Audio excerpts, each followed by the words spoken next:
Hello everyone. So today we are going to start a new chapter that is the extraction of metals, that is metallurgy. तो metallurgy is all about कि किस तरह से हम different metals, non metals को उनके ores से extract करते हैं. तो बेसिक्स आपने 10th क्लास में तो ये सारा पढ़ा हुआ है. नाउ दिस पर्टिकुलर जो फर्स्ट फिगर है ये एक माइनिंग साइट का डायग्राम जहाँ पे बड़ा बड़ा जो एक्सकेवेटिंग मशीन्स हैं ये एक्सकेवेट करके वहां से जो ओर है उसको निकाल रही हैं. ठीक है, this is a closeup view of excavator. This is a gold ore. तो यहां पे देख सकते हैं गोल्ड पार्टिकल्स या थोड़ा थोड़ा गोल्डन टेक्सचर इस पे है. तो इससे हम गोल्ड को एक्सट्रैक्ट करते हैं. देन कॉपर की बात करें तो कॉपर के देखो और ऐसा नहीं कि जैसा मैंने आपको डायग्राम दिखाया हमेशा ऐसा ही दिखेगा. एक एलिमेंट को मल्टीपल उसके मिनरल्स होते हैं, ओर्स एक से ज़्यादा भी होते हैं. तो डिपेंडिंग अपॉन कि वो ओर किस एरिया से निकाला गया है उसकी अपीयरेंस, उसका टेक्सचर, उसके कलर्स काफ़ी हद तक वेरी कर सकते हैं. तो डोंट इमेजिन के कॉपर के जो ओर है वो हमेशा कुछ इस तरह से ही दिखेगा. ठीक है, डिपेंड करता है कि डिफरेंट कंपाउंड्स किस किस रेशियो में प्रेजेंट है उस ओर में. अब ये है, this is a mining site. And if you have been following me from the 10th class तो आपको आइडिया होगा कि ये particular mining site that is Bingham Canyon. This is the Bingham Canyon. तो बिंगम कैनियन में copper की mining होती है. तो you can see how giant this particular canyon is. कितनी बड़ी माइनिंग साइट है. तो कितने मिलियन टन्स यहां से माइनिंग करके और रिमूव किया जाता होगा. तो अब अगर हम स्टार्ट करते हैं कि मेटलर्जी में जो डेवलपमेंट्स हुई, जो प्रोसेसेस हुए वो क्या थे, कैसे थे, तो उनकी बात करते हैं. तो metallurgy is basically the science of extracting metals from their ores. तो 400 BC, तो बिफोर क्राइस्ट, मतलब बहुत पुरानी बात है. Man learn to produce copper and bronze by smelting copper and tin ores in fire. Accidentally कि आग में कॉपर और ब्रॉन्ज के जो ओर थे, ठीक है, मतलब कॉपर एंड टिन के जो ओर थे उनसे कॉपर और ब्रॉन्ज एक्सीडेंटली बन गया. कि और आग में पड़ा हुआ गर्म हो रहा है, गर्म हो रहा है, गर्म होने से क्या होता है, एयर की प्रेजेंस में जो आप हीट करते हो और साथ में कोई कार्बन जैसा कोई रिड्यूसिंग एजेंट हो तो उसको बोलते हैं स्मेल्टिंग प्रोसेस. तो accidentally man learn to produce copper and bronze. फिर उसको समझ आ गया कि कुछ ऐसा ऐसा करने से होता है. तो इवेंचुअली धीरे धीरे धीरे धीरे ये प्रोसेसेस ज़्यादा एक डिफाइन तरीके से होने लगे. उनको समझा गया, नए नए प्रोसेस डेवलप किए गए.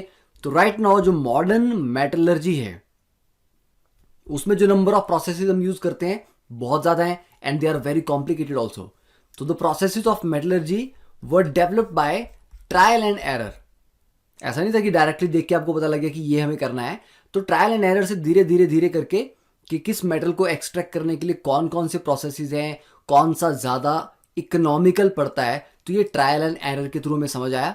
And today modern extraction plant involve various complex processes. अब इन प्रोसेसेस की जो सबसे इंपॉर्टेंट बात है that is they have to be chemically feasible. कि जो आप प्रोसेस प्लान कर रहे हो वो केमिकली पॉसिबल भी होना चाहिए और वो कमर्शियली वायबल भी होना चाहिए. मतलब ऐसा नहीं है कि वो बहुत महंगा प्रोसेस हो गया और आप उसको एक इकोनॉमिकल स्केल पे प्रोड्यूस नहीं कर पाए. अगर कोई चीज़ बहुत ही महंगी होगी प्रोड्यूस करना तो ऑब्वियसली बात है उसको सेल करना बहुत मुश्किल हो जाएगा. ठीक है, अब बात करते हैं next is what are the differences between the mineral and ओर.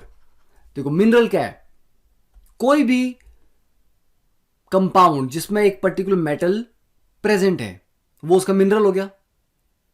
ठीक है, तो the compounds of metal which are naturally available in the earth's crust. तो एक मेटल जितने भी कंपाउंड्स में प्रेजेंट होगा वो सारे उसके मिनरल होंगे. पर उन सभी मिनरल्स में से कुछ ऐसे होंगे, या तो एक या एक से ज्यादा भी हो सकते हैं, कुछ ऐसे होंगे जिनसे उस मेटल को निकालना इकोनॉमिकली सस्ता पड़ेगा. ठीक है, तो the mineral from which metal can be economically extracted is called ore. तो मिनरल तो बहुत सारे हैं, पर उनमें से जिसमें से सबसे सस्ता है मेटल को निकालना, एक्सट्रैक्ट करना, उसको ओर बोलते हैं। तो all ores are minerals but all minerals are not ores. For example अगर हम आयरन के केस में लें तो आयरन के लिए दिस इज वन FeS2, ये उसका मिनरल है। तो इससे अगर आयरन निकालना हो तो पहले इसको ऑक्सीडाइज करना पड़ता है Fe2O3 में, फिर इस ऑक्साइड को फर्दर हम रिड्यूस करते हैं आयरन में। But this is not economical, बहुत महंगा पड़ता है ये, इसलिए FeS2 को हम मिनरल तो बोलेंगे बट ओर नहीं बोलेंगे, because it is not economical. तो आयरन को बेसिकली कहां से निकालते हैं? हेमेटाइट, मैग्नेटाइट, मतलब उसके ऑक्साइड ओर्स जो हैं, ऑक्साइड वाले जो मिनरल्स हैं, उनसे आयरन को एक्सट्रैक्ट किया जाता है, तो वो उसके ओर्स हैं। सल्फाइड वाला मिनरल है। ठीक है, तो ये क्लियर हो गया मिनरल और ओर के बीच का डिफरेंस। तो ये एग्जांपल आप दे सकते हो। नाउ नेक्स्ट इज के ओर किस किस टाइप के हो सकते हैं? नेटिव ओर, जैसे कि कोई एलिमेंट है वो इतना कम रिएक्टिव है कि वो अपनी एलिमेंटल फॉर्म में मिलता है, जैसे गोल्ड है, गोल्ड अपना एलिमेंटल फॉर्म में मिलता है, तो इसको बोलते हैं native ore. Gold, silver, copper, platinum, arsenic, bismuth.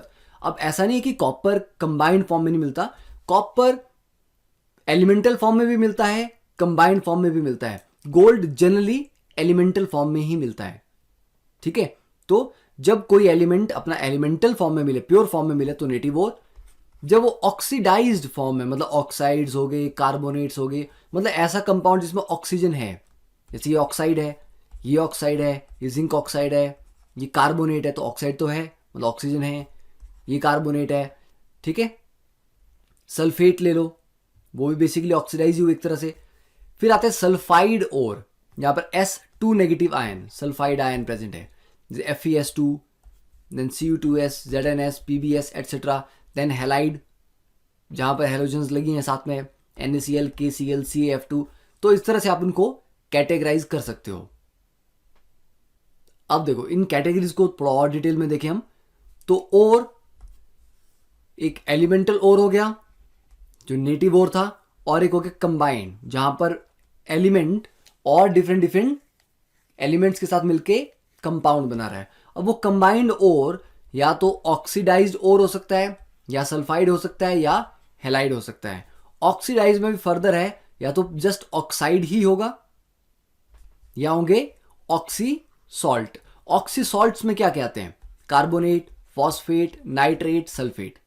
मतलब ऑक्सीजन तो होती है, पर ये एसिड बेस के कॉम्बिनेशन से बनते हैं, बेसिकली सॉल्ट हैं। तो ये है आपकी ओर की classification. So now note it down. अब इनके एग्जांपल्स, अब ये जो लिस्ट है ये डायरेक्टली आपको मेमोराइज ही करनी पड़ेगी, जैसे ऑक्साइड ओर्स की लिस्ट। ठीक है, तो ZnOs inside, Fe2O3, haematite, Fe3O4, magnetite, Al2O3.2H2O को बॉक्साइड बोलते हैं, या NCERT में जो फॉर्मूला है AlOX OH 3-2x, that is 0 से 1 के बीच में x लाई करता है। ठीक है, and Cu2O, cuprite, MnO2, pyrolusite, SnO2, टिनस्टोन और कैसिट्राइट, FeCr2O4, क्रोमाइट और Na2B4O7 इंपॉर्टेंट, .10H2O, बोरेक्स और टिंकल। तो ये सारे हो गए oxide ores. Just pause the video here, then carbonate ores. ठीक है, नोट डाउन कर लो, हो गया। अब नेक्स्ट इज यहां पर हेलाइड ओर्स, फिर ये सल्फाइड की लिस्ट। ठीक है, now next is sulphate, nitrate and phosphate. Just note this down. तो ये तो हो गया। अब ये जो सारे सारे और की लिस्ट थी, ये आपको धीरे धीरे जो आपने लिखा है उसको डेली थोड़ा सा 1-2 बार आप पढ़ते रहोगे तो इवेंचुअली वो याद हो ही जाएंगे, क्योंकि हमें प्रॉब्लम्स में भी यूज करने हैं, तो याद होने चाहिए। इसी के ऊपर प्रॉब्लम्स आती भी हैं। अब देखो first question, what is the difference between mineral and ore? तो हम कैसे डिफाइन करते हैं? अगर हम एग्जांपल लें, एक तो मैंने आपको कहा था आयरन का एग्जांपल दिया था, अब यहां पर हम एल्यूमिनियम का एग्जांपल ले रहे हैं। तो बॉक्साइट और क्ले, ठीक है ना, क्ले मिट्टी वाली clay, are minerals of aluminium.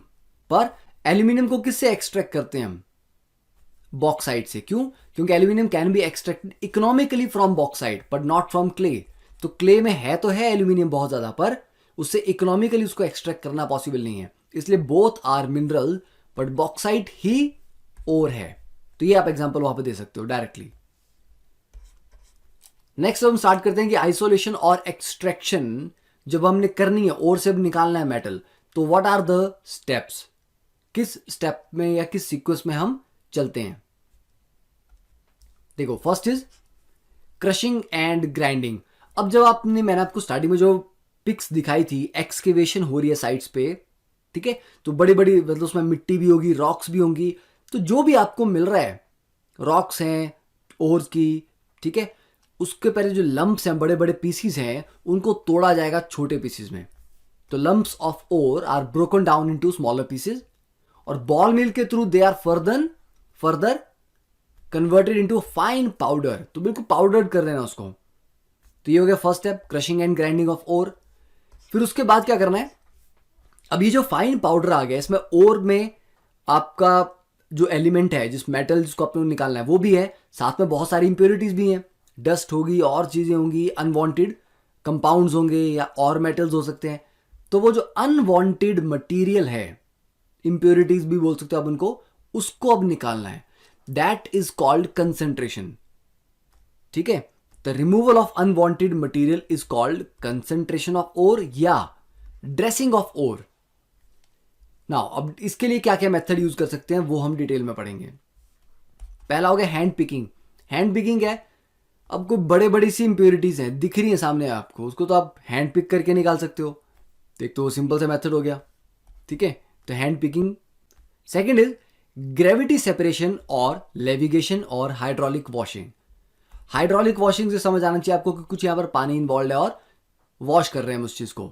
अब हाइड्रोलिक वॉशिंग का जो बेसिक कॉन्सेप्ट है दैट इज कि डेंसिटीज में डिफरेंस होना चाहिए। तो हाइड्रोलिक वॉशिंग कब यूज होती है? First thing, use for heavy ore, जैसे कि ऑक्साइड ओर है, जनरली हैवी होते हैं, भारी होते हैं।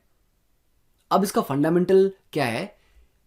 जब ओर पार्टिकल्स भारी होंगे, हैवियर होंगे compare to the impurities, impurities को बोलते हैं गैंग, ओके, गैंग पार्टिकल्स। तो ओर के पार्टिकल्स भारी होंगे, गैंग पार्टिकल जो इंप्योरिटीज वो लाइट वेट होंगे, हल्के होंगे, तो दोनों की डेंसिटीज में डिफरेंस होगा। तो इन डेंसिटी के डिफरेंस पे ही ये पूरा मेथड डिजाइन हुआ है। तो जैसे कि हेमेटाइट के लिए यूज कर सकते हैं इसको, टिन स्टोन के लिए यूज करते हैं इसको। अब यहां पर क्या कर रहे हैं? यहां से आपका ओर के जो पार्टिकल्स हैं, जो मिक्सचर है बेसिकली ओर पाउडर फॉर्म में, वो डाल रहे हैं हम यहां पे। यहां से आ गया आपका पाउडर्ड ओर और यहां से आ गया आपका वाटर। अब ये जो पाउडर्ड ओर है, क्योंकि जो ओर पार्टिकल है वो भारी हैं, तो भारी होने की वजह से ये जो वी शेप में यहां पे कॉरुगेशंस बनी हुई हैं, यहां पर ये बीच में भारी पार्टिकल सेटल होके यहां बैठ जाएंगे और जो हल्के गैंग पार्टिकल्स हैं वो पानी के फ्लो के साथ आगे आगे फ्लो करते करते निकल जाएंगे। तो वाटर और लाइट पार्टिकल्स फ्लो करते करते निकल रहे हैं और जो हैवी पार्टिकल्स है वो यहां सेटल हो जा रहे हैं। तो मल्टीपल इसको फेजेस में अगर किया जाए हाइड्रोलिक वॉशिंग को, तो काफी हद तक हमारे जो लाइट वेट पार्टिकल्स हैं, गैंग पार्टिकल्स, वो रिमूव हो जाते हैं। तो ये हो गया आपका gravity separation. Just note it down.